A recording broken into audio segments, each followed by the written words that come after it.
पर्यावरण संरक्षण अधिनियम एनवायरमेंटल प्रोटेक्शन एक्ट। संयुक्त राष्ट्र संघ यूएनओ ने 1972 में पर्यावरण संरक्षण कार्यक्रम प्रारंभ किया। उसकी देखरेख में स्टॉकहोम में यूनाइटेड नेशनल एनवायरमेंटल प्रोटेक्शन सम्मेलन आयोजित किया, जिसमें 58 देशों ने भाग लिया तथा पर्यावरण सुरक्षा हेतु कटिबद्धता जताई। भारत की प्रधानमंत्री श्रीमती इंदिरा गांधी ने सम्मेलन के सदस्यों के समक्ष कहा कि मनुष्य को यह समझना चाहिए कि हम पृथ्वी और वायुमंडल से उतना ही लें जितना उन्हें वापस दे सकें। नाटो राष्ट्रों द्वारा CCMM का गठन 1969 में हुआ। यह समाज की चुनौतियों से संबंधित कमेटी थी, जिसका उद्देश्य अपशिष्टों को विसर्जन करना, प्रबंधन और वायु जल का प्रबंधन था। यूनेस्को ने मानव तथा जैव मंडल का कार्यक्रम तैयार किया, जिसमें 38 देशों ने सहयोग देने की प्रतिबद्धता जताई। विश्व वन्य कोष स्थापित हुआ, जिसका ध्येय वन्य जीवों की सुरक्षा करना था। पर्यावरण संबंधी ऐतिहासिक अधिनियम। स्टॉकहोम दस्तावेज के अंतर्गत पर्यावरण का मैग्ना चार्ट कहते हैं। इसमें 119 देशों ने भाग लिया तथा पहली बार एक ही पृथ्वी का सिद्धांत स्वीकार किया गया। इसी से यूएनओ पर्यावरण कार्यक्रम का जन्म हुआ, जिसमें 26 अधिनियम स्वीकारे गए। भारत में पर्यावरण सुरक्षा विषयक अधिनियम। भारतीय संविधान के 42वें संशोधन में 1976 में अधिनियम में पर्यावरण संरक्षण को स्थान दिया है और देश के प्रत्येक नागरिक का यह कर्तव्य निर्धारित हुआ है कि वह देश में पर्यावरण को स्वस्थ बनाने में योगदान करे। अधिनियम की धारा 48A डायरेक्टिव प्रिंसिपल में उल्लेख है कि राज्य हर संभव प्रयास द्वारा पर्यावरण सुधार हेतु वन्य जीवों का संरक्षण देगा। धारा 51AG में उल्लेख है कि भारत के प्रत्येक नागरिक का दायित्व है कि वह प्राकृतिक पर्यावरण को सुरक्षित बनाए और वनों, झीलों, जलाशयों, वन्य जीवों में सुधार लाने में योगदान दे। इस विषय में निम्नलिखित अधिनियम उल्लेखनीय हैं। सबसे पहले जल अधिनियम 1974। इसमें 8 अध्याय व 64 धाराएं हैं।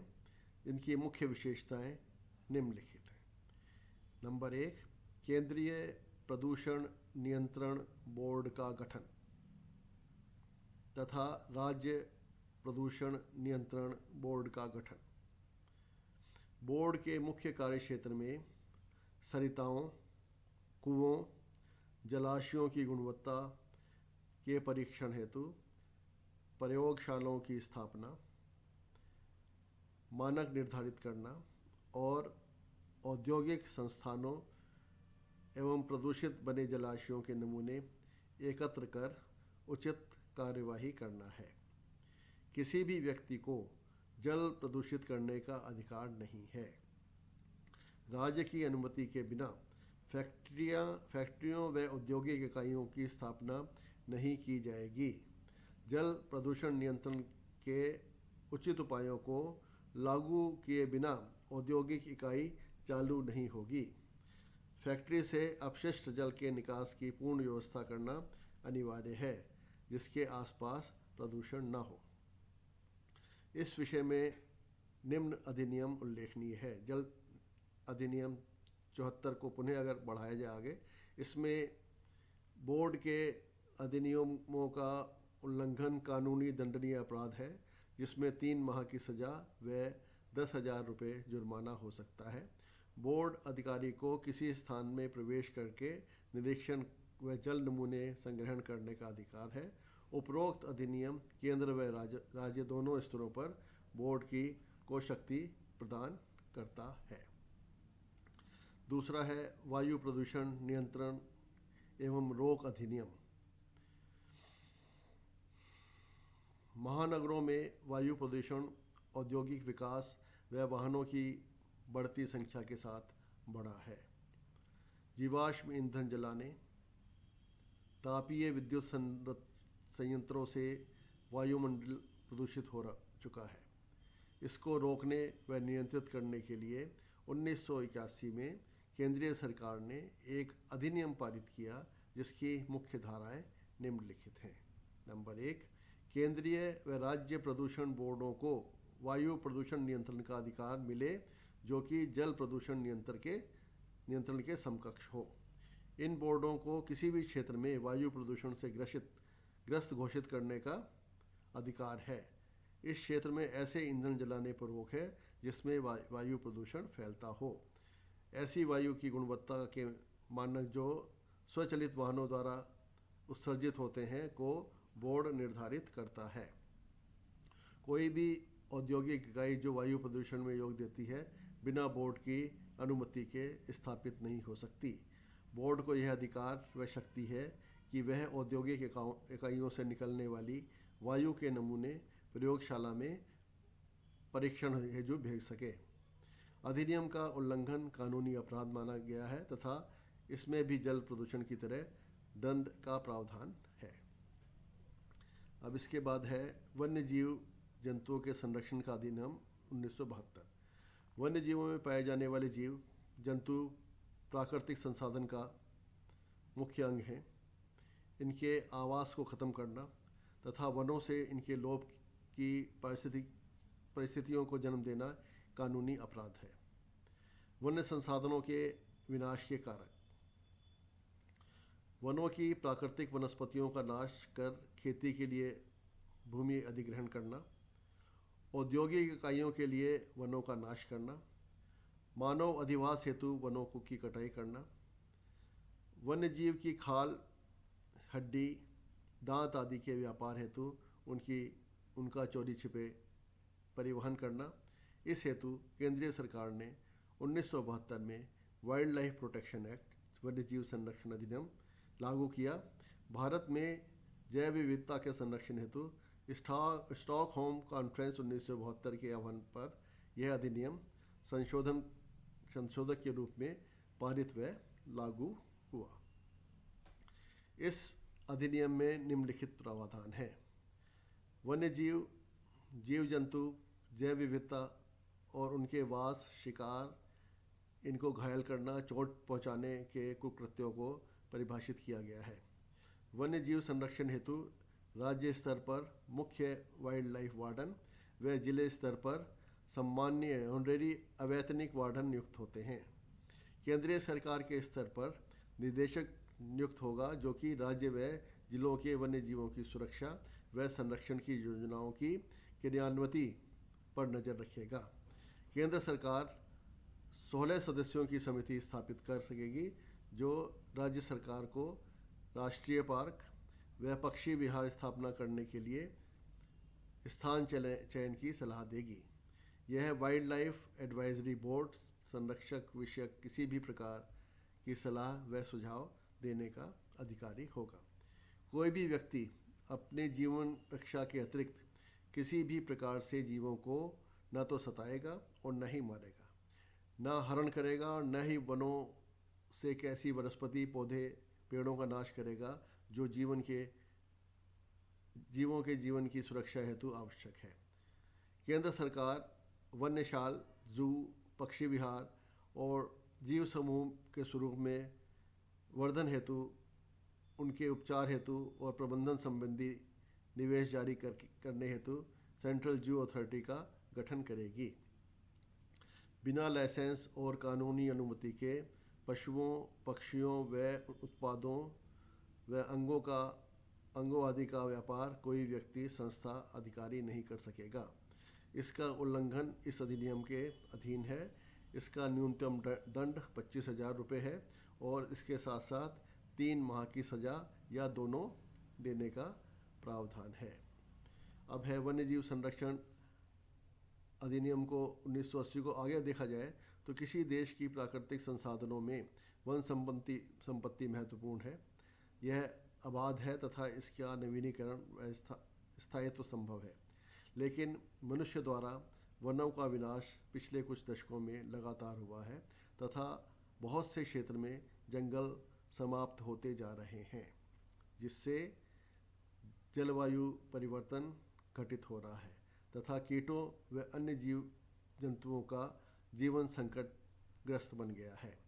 बहुमूल्य वनस्पतियाँ जो कि चिकित्सा के प्रयोग में आती हैं, उनका लोप होता जा रहा है तथा मनुष्य के स्वास्थ्य पर भी बुरा प्रभाव पड़ रहा है।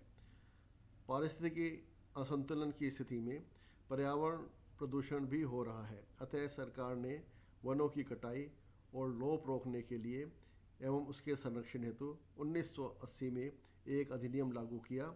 इसके अनुसार वन तथा उसके किसी भाग में केंद्रीय सरकार की पूर्व अनुमति के बिना गैर वनोपयोगी कार्य हेतु जैसे चाय, कहवा, मसाले, रबड़, फल फूल आदि की कृषि हेतु अथवा अन्य लाभ हेतु काटना व नष्ट करना, अधिग्रहण करना कानूनी अपराध है। राज्य सरकार केवल राज्याधीन भूमि पर इस अधिनियम के अधीन वन और अन्य आरक्षित वन क्षेत्र को घोषित कर सकती है। विशेष परिस्थितियों में राज्य सरकार वन भूमि के विशेष कार्य हेतु अधिग्रहण कर सकती है, लेकिन इसके लिए केंद्र सरकार में वन मंत्रालय की अनुमति लेना आवश्यक है। ऐसे विशेष कार्य प्राकृतिक आपदा के प्रति सुरक्षा विषयक या जन स्वास्थ्य रक्षा निमित्त ही हो सकते हैं। वन विषयक अधिनियम का उल्लंघन दंडनीय अपराध है। Issues related to environmental legislation, पर्यावरण कानूनों व अधिनियमों से संबंधित समस्याएं। जन सामान्य में नैतिक कर्तव्य का संचार करना आवश्यक है, जिसमें स्पष्ट हो कि पेड़ पौधों व जीवों की सुरक्षा महत्वपूर्ण है। पर्यावरण संरक्षण और उसे प्रदूषण मुक्त रखने की शिक्षा बालपन से ही दे दी जानी चाहिए। यह कार्य विद्यालय परिसर पर होना चाहिए। भारत में स्कूली व महाविद्यालयी शिक्षा में पर्यावरण अध्ययन अनिवार्य विषय है। कानूनों अधिनियमों की पालना में सरकार को जनता से सहयोग लेना चाहिए। जल, वायु तथा ऊर्जा संसाधनों व पेड़ पौधों से मनुष्य का सीधा संबंध होता है तथा इनकी सुरक्षा से ही हम जीवन को सुखमय बना सकते हैं। विश्व भर में 5 जून पर्यावरण दिवस के रूप में मनाया जाता है। पर्यावरण के प्रति चेतना व जन जागरण। परिवार स्तर पर संसाधनों के न्यूनतम उपयोग की महत्ता परिवार के सभी सदस्यों में होनी चाहिए। विद्यालय तथा महाविद्यालय स्तर पर हमारी प्रत्येक क्रिया पर्यावरण मित्रवत होनी चाहिए। सार्वजनिक स्थल पर तथा मेले आदि में पर्यावरण का पूर्ण ध्यान रखें तथा कोई ऐसा कार्य न करें जिससे पर्यावरण प्रदूषण हो अथवा किसी जंतु या वनस्पति को हानि हो। पर्यावरण विषय पर गोष्ठियाँ, वाद विवाद प्रतियोगिता, अंताक्षरी आदि का आयोजन विद्यालय तथा महाविद्यालय स्तर पर होना चाहिए। ग्रामीण क्षेत्र में पर्यावरण विकास हेतु शिविर आयोजन किए जाने चाहिए तथा युवा वर्ग को प्रकृति के प्रति संवेदनशील बनाया जाना चाहिए। टीवी व रेडियो आदि पर भी पर्यावरण संरक्षण के कार्यक्रम समय समय पर आयोजित किए जाने चाहिए। गैर सरकारी संगठनों के सहयोग से विभिन्न पारिस्थितिकी तंत्रों का अध्ययन किया जाना चाहिए तथा सूचनाएं एकत्र कर प्रोजेक्ट बनाए जाएं जिससे पर्यावरण संरक्षण में सहायता मिले। स्थानीय जनता को विषय विशेषज्ञों द्वारा ज्ञानवर्धन किया जाना चाहिए। विज्ञान केंद्र की स्थापना कर पर्यावरण विषय अनेक पहलुओं पर ज्ञान नगरवासियों को प्रदर्शनी, पेंटिंग, मत्स्यशाला, एक्वेरियम, खाद्य वस्तुओं को तैयार करना तथा घरेलू किचन गार्डन के निर्माण तथा व्यवस्था की योजना तथा जानकारी प्रदान की जानी चाहिए। राष्ट्रीय उद्यानों अभयारण्यों में सैर के लिए विद्यार्थियों को ले जाया जाना चाहिए। विभिन्न प्रतियोगिताओं में विजयी छात्रों को पर्यावरण संरक्षण से संबंधित साहित्य व पुस्तकें पुरस्कार के रूप में दी जानी चाहिए। विभिन्न स्तरों पर यूएनओ का या भारत सरकार द्वारा घोषित दिनों को उत्साहपूर्वक मनाया जाना चाहिए। विश्व स्तर पर पर्यावरण संबंधी दिवस निम्न प्रकार हैं। 21 मार्च को विश्व वन दिवस, 22 मार्च को विश्व जल दिवस, 6 अप्रैल को विश्व जल संसाधन दिवस, 7 अप्रैल को विश्व स्वास्थ्य दिवस, 22 अप्रैल को पृथ्वी दिवस, 5 जून को पर्यावरण दिवस, 17 सितंबर को अंतर्राष्ट्रीय ओजोन परत दिवस, 21 सितंबर को जैव मंडल दिवस और 19 दिसंबर को जैव विविधता दिवस। धन्यवाद।